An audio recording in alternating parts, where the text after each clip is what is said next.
14 अक्टूबर को पिछले सप्ताह मेरा पार्लियामेंट में जेपीसी में प्रेजेंटेशन था।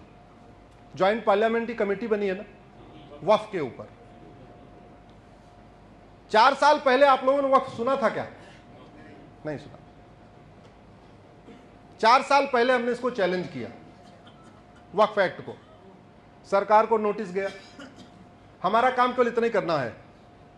हमारा काम जहां जहां बिस्तर के नीचे सांप पड़ा हुआ है जो कांग्रेस ने पाले थे, उन सांपों को दिखाना।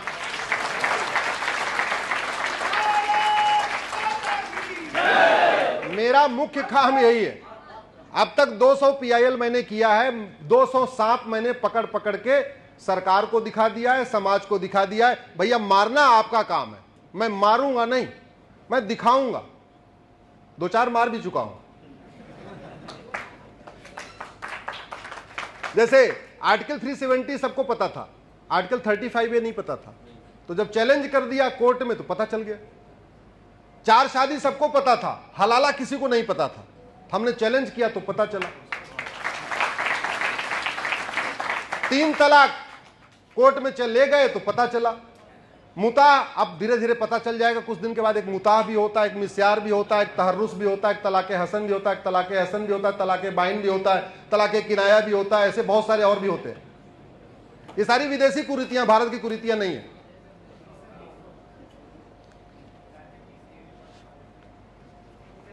कांग्रेस कितनी जहरीली है आप उसकी कल्पना भी नहीं कर सकते। मैं कई बार कह चुका हूं, जो काम मुगल नहीं कर पाए, जो काम अंग्रेज नहीं कर पाए, वो सारे काम कांग्रेस ने कर दिखाया। मुगलों के समय भारत में 1000 मदरसे थे, 1000। कांग्रेस ने उन मदरसों की संख्या 2.5 लाख तक पहुंचवा दिया। अंग्रेजों के समय में 1000 मिशनरी स्कूल थे, कांग्रेस ने उनकी संख्या 2.5 लाख तक पहुंचा दी। मुगल यहां पे सत्ता के लिए नहीं आए थे, व्यापार करने नहीं आए थे। मुगल केवल और केवल इस्लाम को फैलाने आए थे। सत्ता उनको इसलिए चाहिए थी कि सत्ता के जरिए इस्लाम को फैलाना आसान होता है। ईस्ट इंडिया कंपनी यहां बिजनेस करने नहीं आई थी। ईस्ट इंडिया कंपनी अंग्रेजों के लिए रास्ता बनाने आई थी। बिजनेस एक केवल बहाना था, और अंग्रेज भी केवल शासन करने नहीं आए थे, शासन भी एक बहाना था। अंतिम लक्ष्य था उनका क्रिश्चियनिटी को प्रमोट करना। जैसे मजहब नहीं सिखाता ये झूठ है, वैसे मुगल सत्ता के लिए आए, अंग्रेज सत्ता के लिए आए, ये भी झूठ है। और जो काम मुगलों ने तलवार के दम पे किया, वो सारे काम अंग्रेजों ने कानून, जो काम मुगलों ने तलवार के दम पे किया, वो सारे काम अंग्रेजों ने कानून बना के किया। और जो काम मुगल और अंग्रेज छोड़ के चले गए थे, उन सारे कामों को बाद में कांग्रेस ने बढ़ा दिया।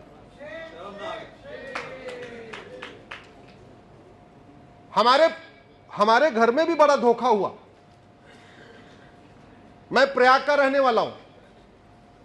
इलाहाबाद और जौनपुर बॉर्डर है, फूलपुर लोकसभा और जौनपुर लोकसभा बॉर्डर है। तो पहले चुनाव में फूलपुर से लड़े नेहरू जी और जौनपुर से लड़े दीनदयाल जी। आप फूलपुर के हो। हम लोगों का ऐसा बॉर्डर पे है कि दोनों लोकसभा हमारे यहां से कवर हो जाती है। हमारे दादाजी, एक दादाजी दीनदयाल जी का प्रचार कर रहे थे, वो जौनपुर से लड़ रहे थे। दीनदयाल उपाध्याय जो भाजपा के फाउंडर, और दूसरे दादाजी नेहरू जी का प्रचार कर रहे थे। और बाद में मुझे बताते थे कि दोनों आपस में खूब लड़ते थे। वो कहते थे वो राष्ट्रवादी, वो कहते थे वो राष्ट्रवादी। तो हमारे घर में धोखा हो चुका है। हमारे एक दादा नेहरू जी को राष्ट्रवादी मानते थे, लेकिन नेहरू जी ने जैसे जैसे काम किए, अल्टीमेटली आदमी का वस्त्र कैसा है, आदमी भाषण का क्या देता है, ये इंपॉर्टेंट नहीं है, आदमी काम क्या करता है ये इंपॉर्टेंट। 1854 में पहली बार वक्फ एक्ट बनाया नेहरू ने। संविधान में कहीं वक्फ शब्द लिखा ही नहीं है। WAQF नाम का शब्द ही नहीं है। मैं रिपीट कर रहा हूं, भारत के संविधान में WAQF वक्फ शब्द है ही नहीं। भारत के संविधान में शेड्यूल 7 के लिस्ट 3 के एंट्री नंबर 28 में चैरिटी शब्द यूज किया है। चैरिटी को आप हिंदी में दान कह सकते हैं और उसको आप अरबी में वक्फ कह सकते हैं, उर्दू में वक्फ कह सकते हैं। और ये वक्फ कोई नई रॉकेट साइंस थोड़ी है। अरे हमारे देश में तो जमीन दान क्या, हमारे देश में तो देहदान की परंपरा रही है। हमारे पूर्वजों ने तो देहदान तक किया हुआ है, आज भी देहदान करते हैं।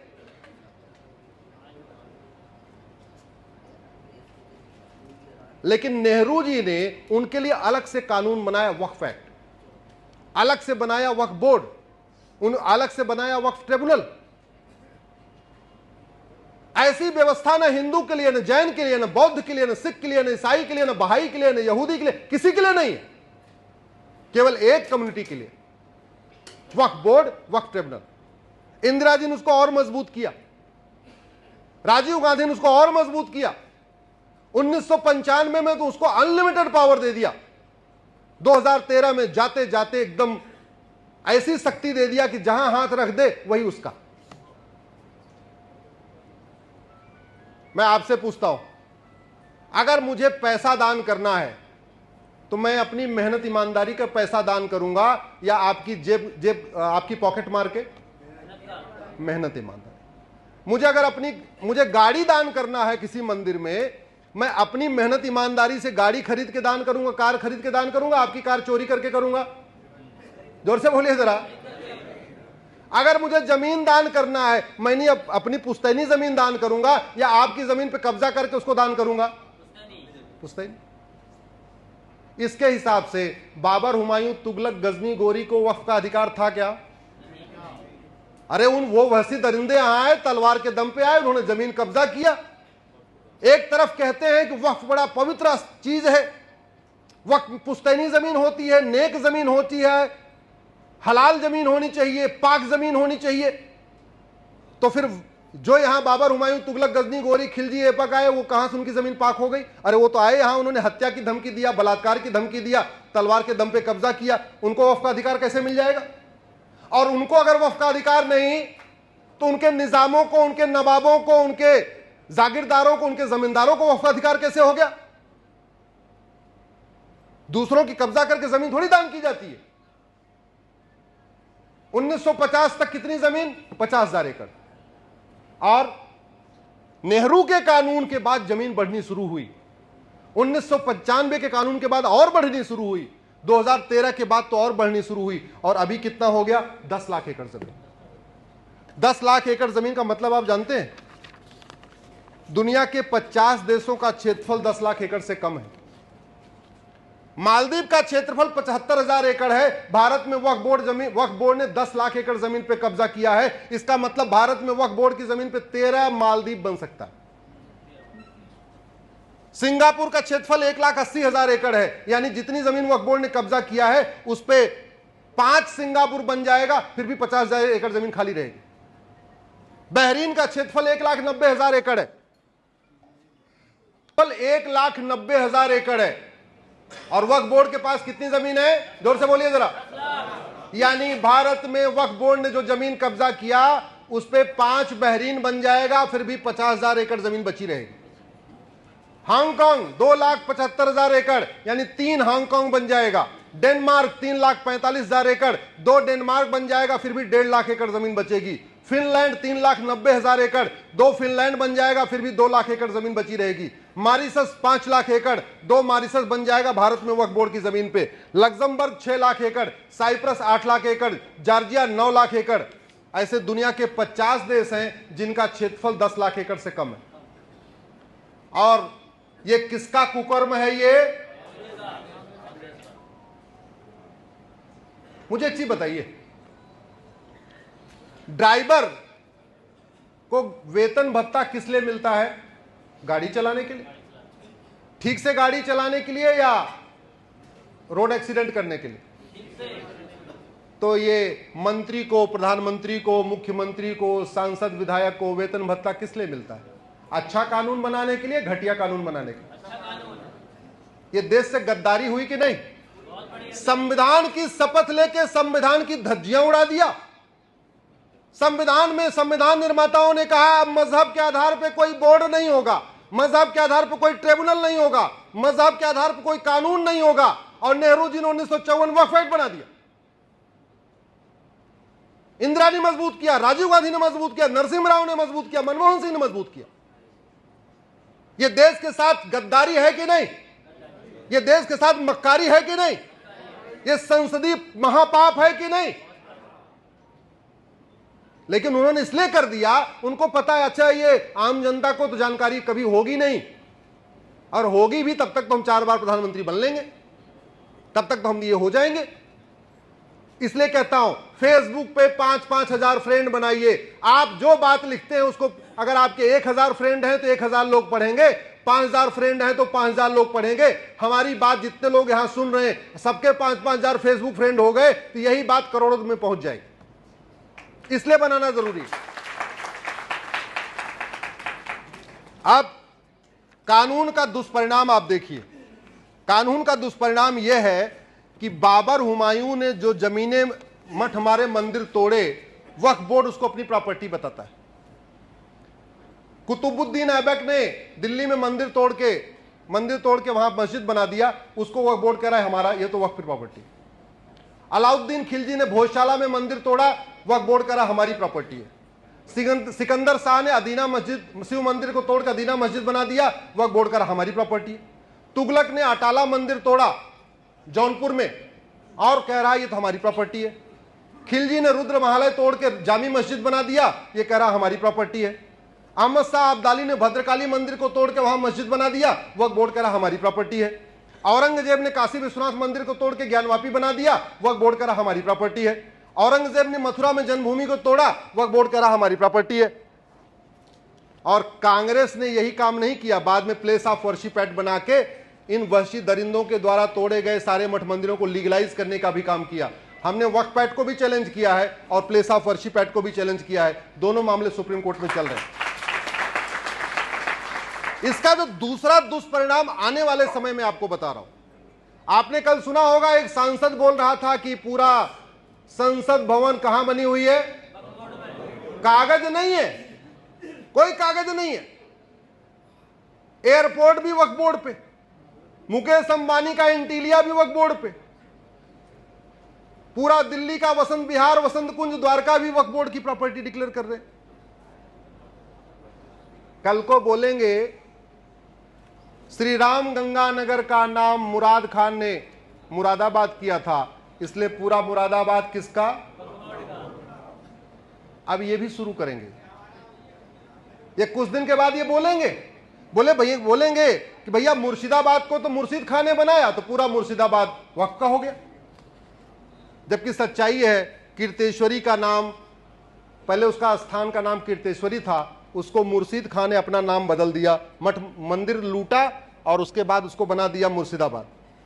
कुछ दिन के बाद कहेंगे पूरा मिर्जापुर वक्फ बोर्ड का, पूरा जौना खान ने जौनपुर बनाया तो पूरा जौनपुर वक्फ बोर्ड का, मुजफ्फर खान ने मुजफ्फरपुर बनाया इसलिए पूरा मुजफ्फरपुर वक्फ बोर्ड का, होशियार खान ने विराट को होशियारपुर बना दिया, पूरा होशियारपुर वक्फ बोर्ड का, गाजी खान ने गजप्रस्थ को गाजियाबाद बना दिया इसलिए पूरा गाजियाबाद वक्फ बोर्ड का, फरीद खान ने तिलप्रस्थ को फरीदाबाद बना दिया इसलिए पूरा फरीदाबाद वक्फ बोर्ड का। भाई बताना ही तो है, और नाम में मैच भी हो रहा है। मुराद खान मुरादाबाद बोले पूरा मुरादाबाद वक्फ बोर्ड का। अब यही सुनने को बाकी है, कुछ दिन के बाद ये बोलेंगे। फरूख खान ने पंचाल को फरुखाबाद बना दिया, मुराद खान ने रामगंगानगर को मुरादाबाद बना दिया, बेगू खान ने अजात शत्रु नगर को बेगूसराय बना दिया, शरीफुद्दीन ने नालंदा बिहार को बिहार शरीफ बना दिया, दरभंग खान ने द्वारभंगा को दरभंगा बना दिया, हाजी शमसुद्दीन ने हरपुर को हाजीपुर बना दिया, जमाल खान ने सिंहजान को जमालपुर बना दिया, अहमद शाह ने कर्णावती को अहमदाबाद बना दिया, बुरहान ने भगनापुर को बुरहानपुर बना दिया, होशंग शाह ने नर्मदापुरम को होशंगाबाद बना दिया, अहमद शाह ने अंबिकापुर को अहमदनगर बना दिया, तुगलक ने देवगिरी को तुगलकाबाद बना दिया, उस्मान अली ने धाराशिव को उस्मानाबाद बना दिया, फरीद खान ने मोकलहार को फरीदकोट बना दिया, मुजफ्फर खान ने लक्ष्मी नगर को मुजफ्फरनगर बना दिया, शाहजहां ने गोमती नगर को शाहजहांपुर बना दिया, बख्तियार खिलजी ने नालंदा को बख्तियारपुर बना दिया, करीमुद्दीन ने करीमनगर बना दिया, महबूब खान ने महबूबनगर बना दिया, अली मीर जाफर ने अलीपुर बना दिया, भाग्यनगर को हैदराबाद बना दिया, इंदौर को निजामाबाद बना दिया, भिटौरा को फतेहपुर बना दिया, हरिगढ़ को अलीगढ़ बना दिया, अंबिकानगर को अमरोहा बना दिया, आर्यमगढ़ को आजमगढ़ बना दिया, जसनौल को बाराबंकी बना दिया, गाजीपुर को गाजीपुर बना दिया। इन वहशी दरिंदों ने केवल मठ मंदिरों को लूटा नहीं था, हमारी माताओं और बहनों के साथ बलात्कार ही नहीं किया था, हमारी माताओं और बहनों को जौहर करने के लिए मजबूर नहीं किया था, बल्कि हमारे कस्बों को, हमारे शहरों का नाम भी बदल के अपने नाम पे कर लिया था। और आज वो कह रहे हैं ये भी वक्फ बोर्ड का, ये भी वक्फ बोर्ड का, ये भी वक्फ बोर्ड का। इसीलिए मैंने पीआईएल फाइल किया था। ये नाम बदलने का दो कारण है। पहला कारण ये, वहसी दरिंदों के नाम पे कोई सड़क, मोहल्ला, गली नहीं होना चाहिए।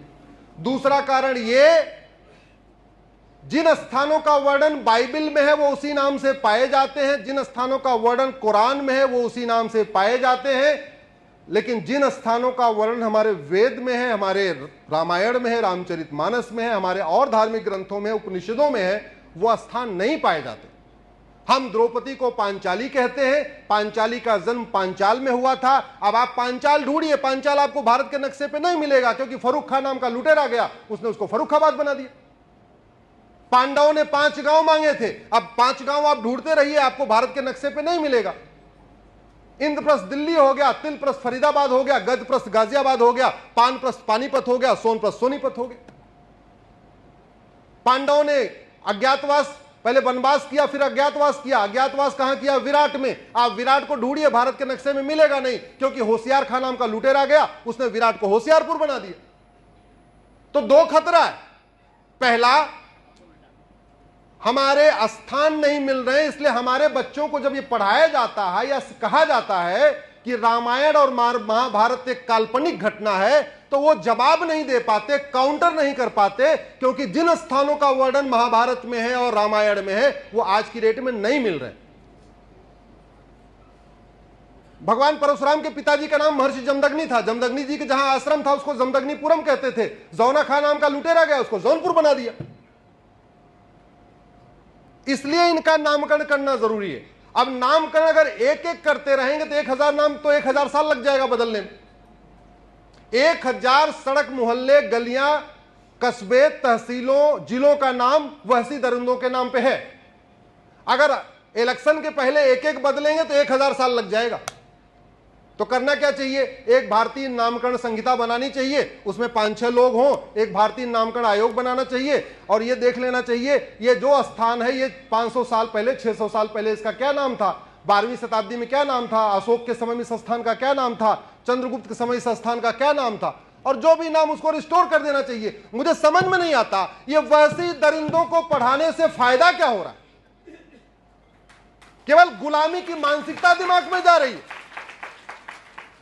जिन वहसी दरिंदों को हम पढ़ाते हैं, उनके जिले में, उनके गांव में, उनके देश में उनको कोई नहीं पढ़ाता। हम बाबर को पढ़ाते हैं, वो जहां पैदा हुआ उसको कोई नहीं पढ़ाता।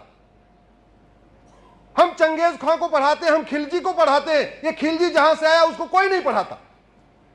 उसकी वहां ढंग से कब्र भी नहीं है। हम यहां उसके नाम पे बड़े बड़े चबूतरे, बड़े बड़े पता नहीं क्या क्या बना के बैठे हुए। हमसे तो बढ़िया चीन, हम 47 में आजाद हुए, चीन 1949 में आजाद हुआ। लोगों को पता ही नहीं, पूरी दुनिया में 99% लोग जानते ही नहीं कि चीन भी जापान का गुलाम था। जानते हैं क्यों? क्योंकि उसने किताब में कहीं लिखा ही नहीं कि चीन जापान का गुलाम था। 1949 में चीन आजाद हुआ। 1950 में 1 साल तक केवल एक काम किया, जापानियों का नामो निशान मिटाया। जहां जहां जापानियों की मूर्तियां थी हटाया, जहां जापानियों के नाम पे सड़कें थी उसको बदला, जहां उनके नाम पे करिकुलम था हटाया, जहां किताबें में उनका नाम था वो बदला। 1950 में 1 साल के अंदर जापानियों का नामो निशान मिटा दिया। चीन में 1950 के बाद जो बच्चे पैदा हुए उनको पता ही नहीं था कि 1 साल पहले हम गुलाम थे। यह होता है, और हम आज भी पढ़ा रहे। अरे बाकी तो छोड़िए, ये भारत की संविधान की शपथ लेने वाले सांसद, विधायक, मंत्री और जज, कोई अकबर रोड पे रहता, कोई बाबर रोड पे रहता, कोई हुमायूं रोड पे रहता, कोई तुगलक रोड पे रहता, संविधान की शपथ ले रखा है। क्या हम एक संप्रभु भारत बनाएंगे? संविधान के प्रियम्बल का पहला शब्द है सोवरिन। सोवरिन का मतलब संप्रभु भारत। और शपथ लेते हैं जो शेड्यूल 3 में, उसमें भी कहते हैं हम भारत को एक संप्रभु राष्ट्र बनाएंगे। संप्रभु का मतलब जानते हैं? संप्रभु का मतलब न गुलामी का नाम हो, न गुलामी का निशान हो, न गुलामी की कुरीतियां हो, न गुलामी की कुप्रथाएं हो, न गुलामी की पुलिस हो, न गुलामी की शिक्षा हो, न गुलामी की चिकित्सा हो, न गुलामी का इतिहास हो, न गुलामी की न्यायिक व्यवस्था हो, न गुलामी की प्रशासनिक व्यवस्था हो, न गुलामी की टैक्स व्यवस्था हो। होना नहीं चाहिए। हम कहते हैं हाँ, हर साल 15 अगस्त को स्वतंत्रता दिवस मनाते। क्या मतलब है स्वतंत्रता का? स्वतंत्र। 15 अगस्त का मतलब स्वतंत्र। स्व मतलब सेल्फ, तंत्र मतलब सिस्टम। एजुकेशन सिस्टम गुलामी वाला चल रहा है, पुलिस सिस्टम गुलामी वाला, प्रशासनिक व्यवस्था गुलामी वाली, न्यायिक व्यवस्था गुलामी वाली, टैक्स व्यवस्था गुलामी वाली, सब कुछ गुलामी का। और फिर भी हर साल 15 अगस्त को स्वतंत्रता दिवस मनाए जा रहे। 26 जनवरी यानी गणतंत्र दिवस। गणतंत्र दिवस मतलब संप्रभुता दिवस। कुछ भी नहीं गुलामी का हटाया, फिर भी गणतंत्र दिवस मनाए जा रहे। क्यों? क्योंकि हम दल गुलाम है। जोर से बोलिए, हम दल। हम जातियों में, हम भाषा के आधार पे, हम क्षेत्र के आधार पे, हम अगड़े पिछड़े के आधार पे, बस हम लालची हैं। हमें बिजली थोड़ी सी मिल जाए, पानी थोड़ा सा मिल जाए, कुछ और मिल जाए, थोड़ा सा राशन मिल जाए, थोड़ा सा मकान मिल जाए, ये मिल जाए, देश गया भाड़ में। इसमें हमारी भी एक कमी है।